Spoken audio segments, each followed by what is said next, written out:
Welcome to another episode of the Fin Out of Water Football Podcast. We are your hosts with the most, B Herbo, and I got my brother from another mother, Rod, man, in the building. Rod, how are you doing this fine Wednesday evening, brother? My brother from another mother, Herbie, man. I'm chilling, man. We get to talk football, man. One of my most favorite things in the world to do. Know what I'm saying? We get to chat with the Fin Out of Water family. Hey, the I'm community. nigga, I'm cheeky, man. I'm cheeky, man. Yeah, you sound cheeky, man. Sound like you on some of that thing, man. I ain't gonna That hold you thing like that. thing. Yes, sir. Yes, sir. That thing thing. Yes, All sir. right, man. Today's episode, man, we are going to go ahead and, as you can see on the thumbnail, man, this is the post free agency podcast, man. So we're just going to go ahead and discuss some of the free agent pickups by the Miami Dolphins. Again, this wasn't going to be a home run season. This wasn't going to be a home run year for the Miami Dolphins. They didn't have the cap space to do it, but they were able to get some good free agents, man. Good pieces, rotational pieces, a potential solid piece in a spot of need, which is interior line. So we're gonna go ahead and discuss that, man. But as we are doing, and we've been doing for the past couple of weeks, man, we are doing our feature homie of the week. And this week, man, we got the homeboy Jansport Jack, the Kansas City faithful Chiefs Kingdom representative. You feel me? The mouthpiece for the fan base that has been on my ass all season, bruh. So, Chiefs fans, you got one. You got one to support y'all to do what y'all wanted to do, which is to say, Herb, shut your fat ass up, man. Bop my Chiefs, man. So, that's gonna be a little later in the show, man. But before we get into that, man, right, you already know how we do, baby. Mm-hmm. Talking free agency, man. So let's get right into it with these free agents, man. Rod, Yes, sir. um, how do you feel about this free agent class for the 2025 Dolphins? Let's get right into it. Yeah, so Herb, when it comes to what the Dolphins have done so far in free agency, like we had our laughs on the first day, right? Because the first signing that we saw and the only signing we saw for hours was Zach Wilson, right? Hey, shout out to True Blazer. Shout out to True Man, you already Blazer in know, the man. building. True Blazer In in the the building. building. Go. But look, Herb, I'll say this. I'm a little divided on how I feel about the free agency, and I'll explain why. You alluded to it when you started the show, right? Uh, the Dolphins didn't have a lot of money to make moves because we kind of took the all-in approach a couple years back, right? We had a quarterback on a rookie contract. We had money to spend. Obviously, that plan did not go any way we thought it would. In large part due to the Dolphins being unprepared in dealing with a problem that they know could possibly happen. That's neither here nor there. We're here now, 2025 season. And I'll be honest, Herbie, the reason why I'm divided on some of the Dolphins moves is one, we had a lot of good bargain pickups, right? When you look at some of the guys we got, Nick Westbrook Akine from the Titans, he was a guy that even Titans fans were actually sorry about losing. Like that he was somebody that they wanted to keep. And to me, as a fan, it's always a good sign when you see fans of other teams be like, "Damn, wish we would have kept him." Right? You look at and I'll get into what I seen from him on film. I'll just throw some of the names out there. Right? I think my favorite pickup, kind of the free agency, is James Daniels. Herbie, he's probably the one guy that we picked up that's like really addressing one of our needs. Right? And he was on the Steelers. Unfortunately, he tore his Achilles last season, but that also helped with our deal with him, right? You had guys like Dan Moore get big contracts, the top guards on the market were making 18 million, 19 million. We got him for half that. So it was a good bargain deal. It's a risk reward type of thing. And this is something that the Dolphins are used to, right? Like we're used to Greer taking chances on guys that may have not performed in other places or have gotten hurt, right? The same thing with the safety we got. His name is a doozy, boy. Afitu Melfonwu. He was on the Lions last year. He only played a few games, but the year before he put on some good tape. He's a safety. He's a really athletic guy, explosive player, good blitzer. There's some of the pickups that I could really get behind, Herbie. I'll even get into it a little bit, right? Like Nick Westbrook Akine, for example. When I was watching some of the film on him, I saw that he's the guy that the Dolphins have really needed in the wide receiver room, right? We were a team that is full of fast, small wide receivers. You got Tyreek Hill, you got Jalen Waddle, Devon Achan is a small running back. Johnu Smith is a fast tight end, right? Our team was predicated on just speed. we finally have a target for Tua, a guy who can win the 50-50 catches, right? He's a guy that can go up and high point the ball. He's a big physical receiver, 6'2".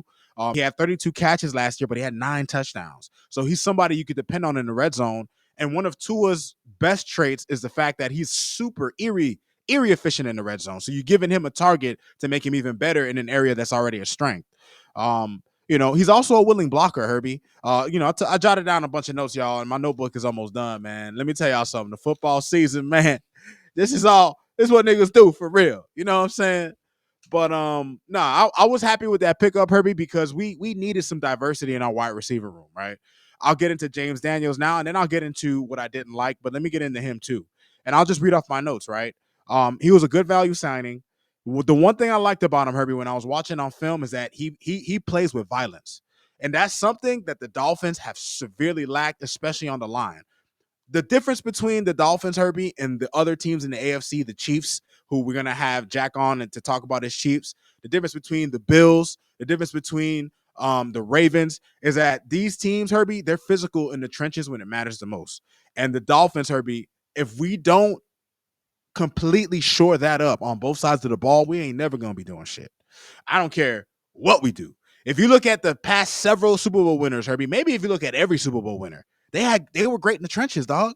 Like at the end of the day, that's where football starts. And listen, James Daniels, he is a good pickup for that, right? He is a guy that plays with a level of nastiness that the Dolphins were missing. He's a guy that you could depend on to finish blocks. He's a guy who's great at the point of attack. He is a guy who gets busy in the running game. You know what I mean? Like he is someone that when I was watching film, he was having a really good year before he got hurt. So obviously he's coming off an Achilles. You don't know really how to go with that, right? But here's the thing too, man. Here's the thing too, right? I like some of these pickups, right? I like James Daniel. I like Nick Westbrook-Akine. But Herbie, these niggas resigned Liam Eichenberg, Herbie. Like this nigga won't go away, bruh. This man won't go away, bro. Here's even the kicker, bro. Here's even the kicker, right? I know Chris Greer said he was going to address the offensive line. Mike McDaniel said they were going to address the offensive line. But Herbie, there's a difference between addressing a problem and just throwing shit at the wall and hoping it sticks. Herbie, we signed a guy, Larry Borum. Herbie, I don't know if you had a chance to watch tape on this nigga. I did. I did Herbie, not. I did not. let me tell you Actually, something. I, Now, actually, I take that back. I did. I watched tape on everybody. I watched tape on everybody. Herbie, let me tell you something. And I don't want to be insensitive when I say this. I almost had a stroke watching this nigga, man. Like Herbie, this man is not like his tape is not good. Now, here's the thing: the Miami Oh, Dolphins, Herbie, we run an offensive oh, system where our scheme helps out basically every player on the offense. Our scheme helps out the offensive line. Our scheme helps out the running back and quarterback. We have that, right? So, like Aaron Brewer, for example, when he left Tennessee, the fans were happy. He was trash there. He comes to Miami. He's our best offensive lineman, right? So obviously, if there's an offensive lineman that has any semblance of real talent, Herbie, they could come to our offensive line and perform. Connor Williams, when he left the Cowboys fans didn't give a shit that he left the team. But at that point, they were tired of him. But when he came to Miami, we put him at the center spot, and even though he couldn't snap to save his life, he was an excellent blocker in the system. So this is an offense. Even though Larry Borum's film, because he came from Chicago, and Chicago didn't really do a lot of favors for their players anyway, from a coaching standpoint. So yeah, he looked bad in Chicago, but sometimes players are put in bad positions, and you don't get to see the best of what they could do. That's how I try to absolutely. reason with it. That's how I try to reason with it. But that's how I feel watching the film. I'm like, damn, Greer, like this is what you do. So look, obviously the Dolphins, they, like you said, they added some rotational pieces. We added an Ashton Davis. We added Artie Burns, right? Like we got some guys, but we're really gonna have to really knock it out the park on the draft to really, really fill some holes. And at the end of the day, are we really gonna compete, Herbie? Like, are the Dolphins really competing, dog? You know what I mean? Like, I don't know, Herbie. Like, I look at the moves we made, and we didn't get worse, right? And for what we had in terms of our cap space and what we had in terms of money, I feel like I can't really be mad at how Greer moved because he made the best of what he could do. I can't deny that, regardless of how much I dislike the guy.